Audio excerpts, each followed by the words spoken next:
As a coxswain, I get told a lot that I don't do anything, that I'm just dead weight, that I just kind of like sit there.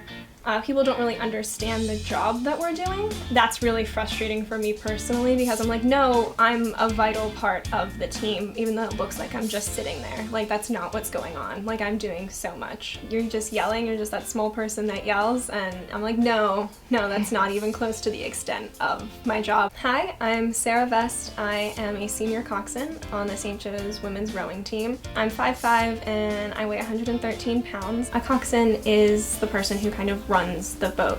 They make sure practice gets done efficiently and safely. They execute the race plan. They help keep the rowers together. They act a little bit like a mini coach. It's our job to make sure everybody gets on the water, through practice, and off the water in one piece. That's people and equipment. The rowers could not win and have good races if we weren't there. We keep them in a straight line. We make sure that we take power moves and compete with the other boats. There are two places a coxswain will sit in a boat. In an 8, we sit in the back and we face the direction the boat is moving.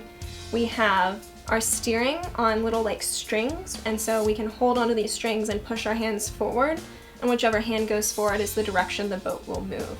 In 4s, you're laying down in the front of the boat and just your head peeks out over the top. We have a headset, and it's a band that wraps around your forehead, and then there's a little microphone that comes down in front of you, and there's a cord that comes off of that and plugs into this thing that we call a cox box. And it's just this little piece of equipment that hooks up to all of the wires in the boat, and so we get stroke rate, we have a timer, we plug our mic into that, and that hooks up to speakers all down the boat. The hardest part about being a coxswain is thinking about a million different things at once. A good analogy for it maybe is trying to drive a car and text at the same time, and that's like how much brain power it takes. It's like, well, we're driving the boat as well as steering and coaching and doing all these other different things, and our brain is just like all over the place.